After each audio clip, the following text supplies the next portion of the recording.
warahmatullahi wabarakatuh.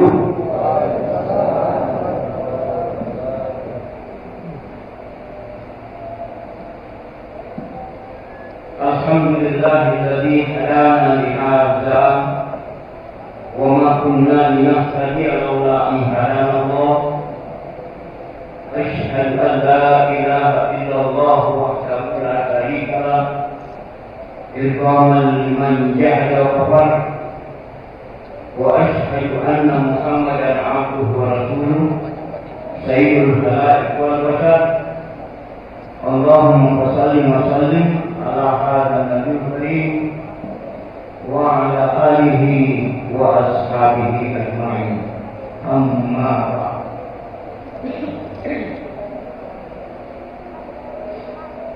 Pertama-tama mari kita intinya memanjatkan puji dan syukur kehadirat Allah Subhanahu wa taala karena sampai pada hari yang ke-21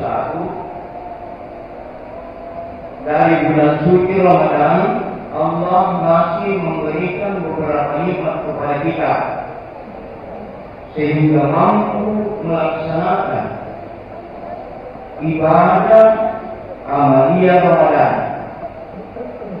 baik itu yang sunat maupun yang wajib.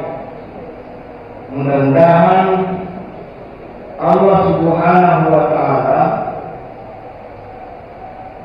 dapat menerima segala amalan yang kita lakukan dengan berlipat ganda. Amin. Salawat atas junjungan Nabi kita Muhammad sallallahu alaihi wasallam. Allahumma shalli wa sallim wa barik alaihi. Nabi diutus ke permukaan bumi ini adalah untuk menjadi contoh yang baik. Seperti dikatakan firman Allah Subhanahu wa taala dalam kitab suci Al-Qur'an surah Al-Ahzab ayat 21 yang berbunyi seperti berikut. A'udzu billahi minasy syaithanir rajim. Laqad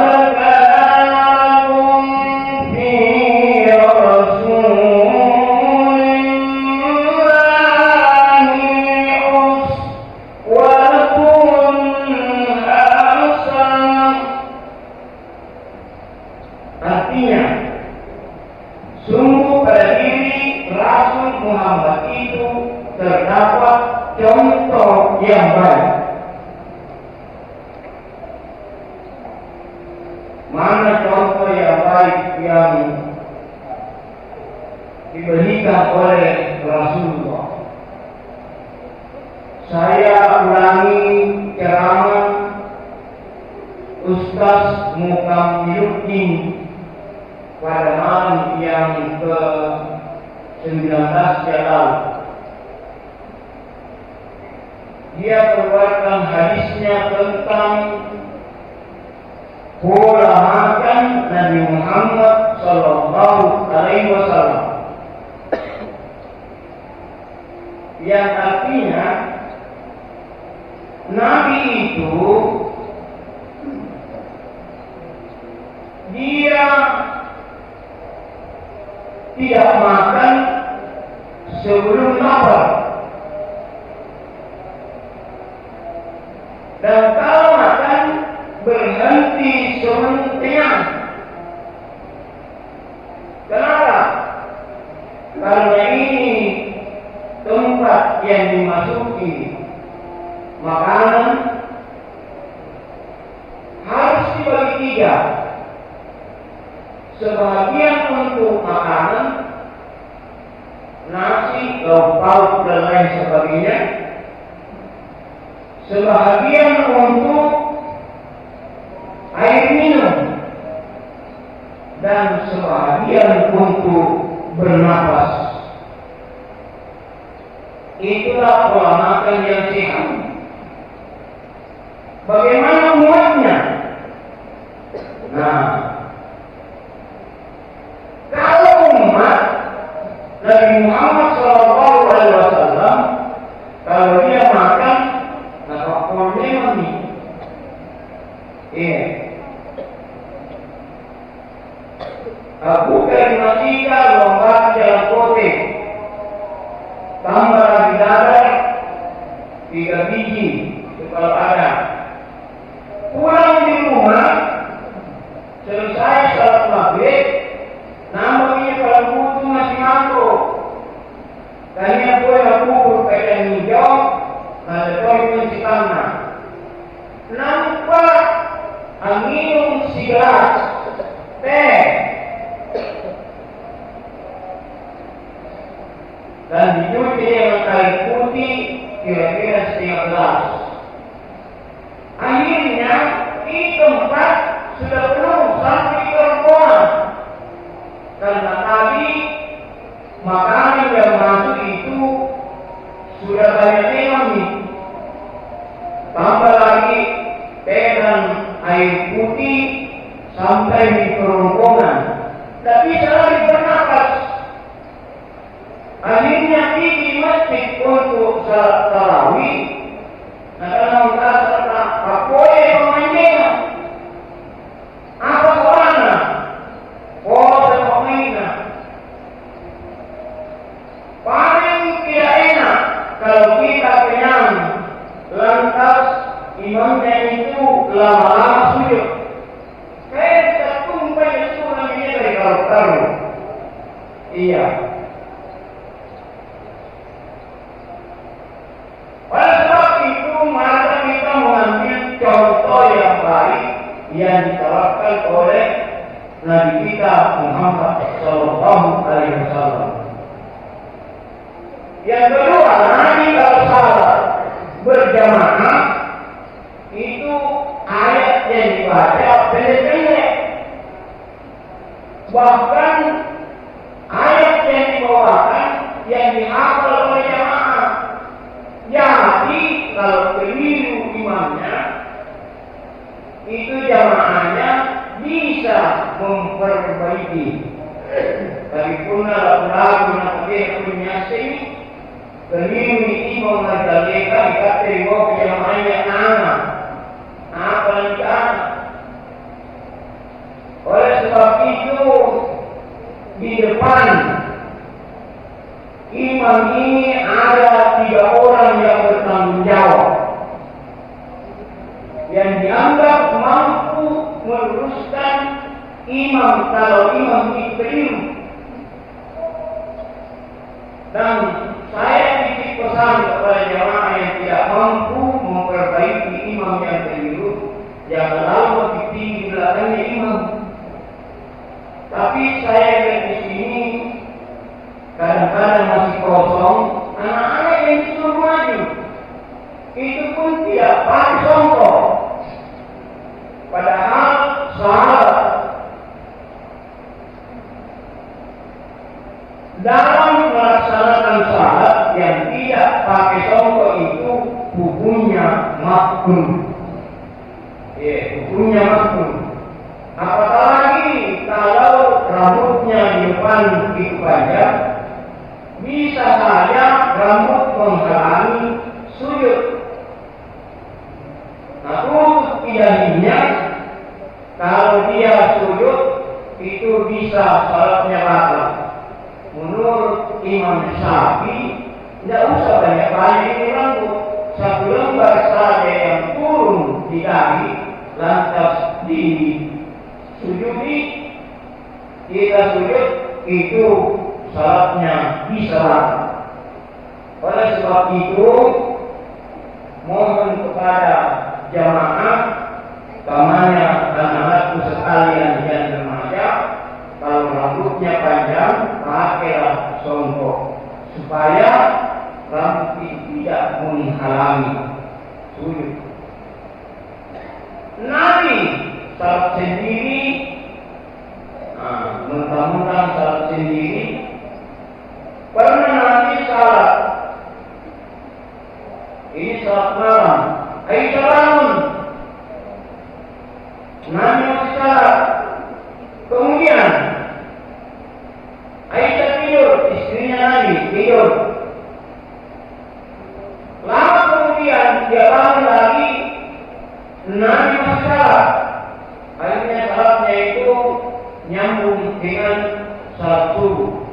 Jadi kalau Nabi salat sendiri bacaannya pendek-pendek. Tapi kalau dia salat berjamaah, dia ambil 3 surah satu rakaat, yaitu surah Al-Baqarah, surah Ali Imran, dan surah An-Nisa. Berapa juz itu Mas Nabi? Kalau 3 surah 5. Bayangkan Nabi salat sendiri satu rakaat 5 juz. Nah, kalau kita sampai itu ingin buku. Nah, jadi Nabi itu bengkak kakinya karena lagi sujud. Kalau umatnya bengkak kakinya karena asam urat. Iya. Oleh sebab itu, marilah kita mengambil contoh daripada kita Muhammad Sallallahu Alaihi Wasallam, utamanya pola makan yang sehat dan melaksanakan salat yang khusyuk. Karena kemarin itu Ustaz yang membawakan tutur tentang salat khusyuk. Salat yang khusus memang 100% kita tidak bisa capai.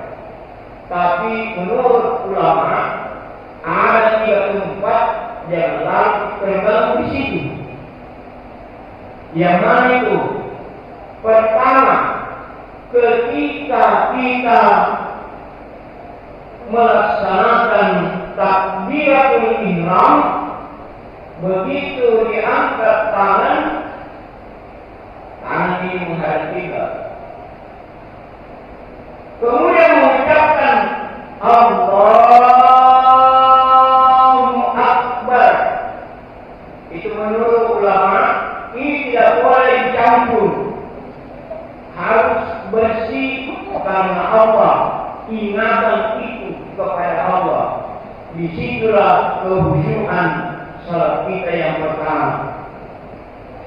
Yang kedua, ketika dibaca surah Al-Fatihah ayat 5, Iyyaka na'budu wa iyyaka nasta'in, kepadamu kami menyembah dan kepada Engkau-lah kami memohon pertolongan.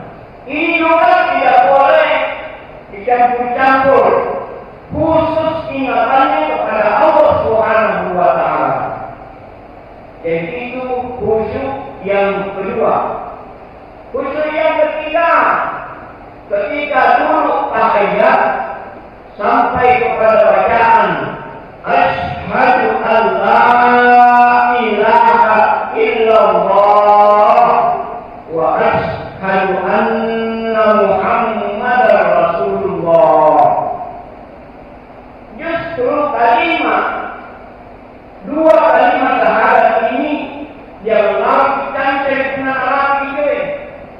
Asyhadu an la ilaha illallah wa asyhadu anna Muhammadar Rasulullah. Jangan pelan-pelan, karena ini adalah syarat untuk masuknya salat yang khusyuk. Salat yang tidak khusyuk itu tidak diterima oleh Allah Subhanahu wa Ta'ala. Di surah Al-Ma'un itu kan disinggung siapa itu pendusta agama. Al-Aikal ladzi yukadzibu bid-din. Tahukah kamu orang yang mendustakan agama? Fadzalika alladzi yad'u yatim, yaitu yang tidak memberikan makan orang miskin. Wala yahuddu ala ta'amil. Saya ulangi, fadzalika alladzi yatim, yang menghargai anak yatim. Wala yahuddu ala ta'amil miskin, dan tidak menganjurkan untuk memberi makan kepada fakir miskin. Fawailul lil musallin, celaka orang yang salah. Saya cepat kalau salah, saya tidak berhenti di sini. Fawailul lil musallin, karena kalau orang luar ini dengar celaka orang yang salah, pasti dia bilang sama keluarganya, jangan bisa Ustaz kan berminat akan celaka orang yang salah. Jadi saya sambung, fawailul lil musallin alladzina hum an salatihim sahun. Celaka orang yang salah, yaitu yang lalai dalam salatnya. Jadi saya himbau kepada jamaah khusus fawailul lil musallin alladzina hum an salatihim sahun. Menurut guru saya itu yang dipotong itu memang 2 ayat bersambung, tapi artinya sangat fatal kalau cuma satu yang diingat orang. Alladzina hum an salatihim sahun, yaitu orang-orang yang tidak khusyuk dalam salatnya. Alladzina hum yura'un, dan orang-orang yang hanya mau dilihat, yang lihat. Wa yamna'unal ma'un. Jadi salat, saya ulangi, khusyuk dalam salat itu memang jangankan 100%, 80% pun susah untuk dicapai. Tapi menurut ulama ini yang 3 yang harus kita pastikan, bahwa tidak ada satupun gangguan dari luar kecuali mengingat kepada Allah Subhanahu wa Ta'ala. Karena ketiga-tiganya ini memang Allah yang Maha Besar, dan Engkaulah yang kami sembah, dan Engkaulah yang kami mohon pertolongan, dan tiada Tuhan selain Allah, dan tidak ada Tuhan yang patut disembah selain Allah, dan Muhammad adalah utusan Allah. Inilah kultum yang dapat saya sampaikan. Mudah-mudahan ada manfaatnya. Lebih dan kurangnya mohon maaf. Billahi taufiq wal hidayah. Wassalamualaikum warahmatullahi wabarakatuh.